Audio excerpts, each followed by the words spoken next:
Breaking news. తిరుమలకు కాలినడకన వెళ్లేందుకు శ్రీవారి మెట్టు దగ్గరికి భక్తులు భారీగా తరలివస్తున్నారు. టైమ్ స్లాట్ టికెట్ల కోసం ఇప్పటికే 10,000 మందికి పైగా భక్తులు వేచి చూస్తున్నారు. అయితే టీటీడీ మాత్రం 3,000 టైమ్ స్లాట్ టోకెన్లు మాత్రమే జారీ చేస్తోంది. అయితే శ్రీవారి మెట్టు దగ్గర భక్తుల రద్దీకి ఆటో డ్రైవర్లే కారణమన్న విమర్శలు వినిపిస్తున్నాయి.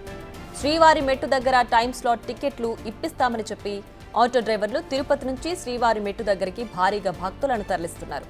5 నుంచి 7 భక్తులను ఆటోలో తీసుకొచ్చి ట్రిప్పుకు 10,000 రూపాయలు వసూలు చేస్తున్నారు. శ్రీనివాస మంగాపురం నుంచి శ్రీవారి మెట్టు దాకా ఒక్కో భక్తుడి నుంచి 500 రూపాయలు వసూలు చేస్తున్నట్లు చెప్తున్నారు. ఆటోలతో పాటు బస్సులు, కార్లలో భక్తులు శ్రీవారి మెట్టు దగ్గరికి భారీగా చేరుకుంటడం వల్ల భారీ రద్దీ ఏర్పడింది. మరోవైపు సెక్యూరిటీ సిబ్బంది ఇద్దరే ఉండడంతో తొక్కిసలాట జరిగే ప్రమాదం ఉందనే ఆందోళన వ్యక్తమవుతోంది.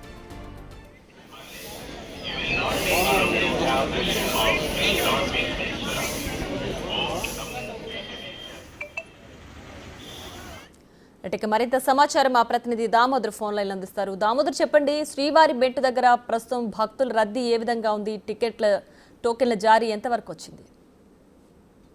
ఏదైతే శనివారం వచ్చిందంటే చాలు ఆటో డ్రైవర్లు తమ దందాను శ్రీవారి మెట్టు మార్గంలో చేస్తున్నారు.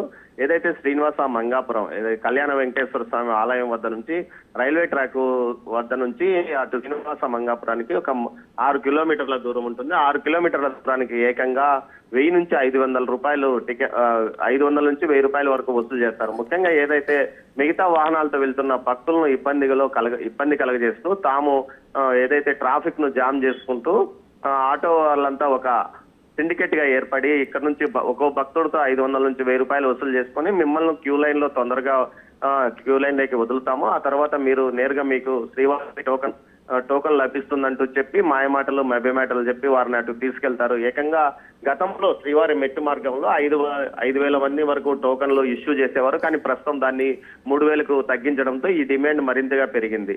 ఒక్కో ఆటోలో 5 నుంచి 10 మందిని అక్కడికి తీసుకువెళ్తారు. ఈ విధంగా ఆ అరగంటలోనే వాళ్ళు 5,000 నుంచి 10,000 రూపాయల వరకు సంపాదిస్తున్నారంటే మనం అర్థం చేసుకోవచ్చు. దీంతో పాటు అక్కడ ఏదైతే క్యూ లైన్లు మెయింటైన్ చేసే విజిలెన్స్ సిబ్బందితోనూ సెక్యూరిటీ సిబ్బందితోనూ మాట్లాడుకోవడము, తాము తీసుకెళ్లిన వారిని నేరుగా క్యూ లైన్లకి పంపించడానికి కూడా ఏర్పాట్లు చేసుకుంటున్నారు. ఇది తెల్లవారుజామున 5 గంటల సమయం నుంచి ఏదైతే 4:30-5 గంటల సమయం నుంచి ఈ దందా ప్రారంభమవుతుంది. ఉదయం 6:30 వరకు ఈ దందా కొనసాగుతుంది. దీంతో భక్తులు ప్రతిసారి ఈ విషయం మీద కంప్లైంట్ చేయడం, 1-2 సార్లు ఏదైతే టీటీడీ ఉన్నతాధికారులు వచ్చి అక్కడ తనిఖీలు చేసినప్పుడు మరుసటి వారం కొంత ప్రశాంతంగా భక్తులు టోకన్లు తీసుకునే వీలుంటుంది. తర్వాత యథావిధిగా ఈ దందా కొనసాగుతుంది. కొంత స్థానికంగా ఉన్న అటు శ్రీనివాస మంగాపురము, చంద్రగిరికి సంబంధించిన ఆటో డ్రైవర్ల దందాను యూనియన్ల పేరుతో వారు చేస్తున్న దందా, వారికి ఉన్న బ్యాక్గ్రౌండ్ కొంత పొలిటికల్ గా కమ్యూనిస్ట్ బ్యాక్గ్రౌండ్ ను అడ్డం పెట్టుకుని ఈ విధమైన దందాలకు పాల్పడుతున్నారంటూ భక్తులు విమర్శలు చేస్తున్నారు. అదేవిధంగా కొన్ని చోట్ల అయితే కొన్నిసార్లు ధర్నాలు కూడా చేసిన పరిస్థితి. ఈ రోజు ఉదయం కూడా ఇలాంటి పరిస్థితి తెల్లవారుజామున తలెత్తింది.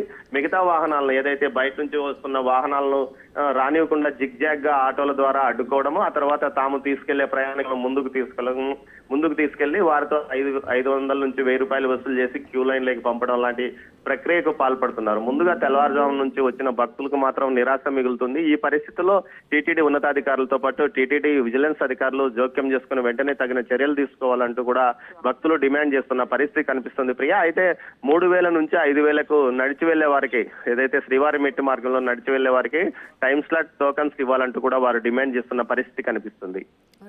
Damodar, thanks for the updates.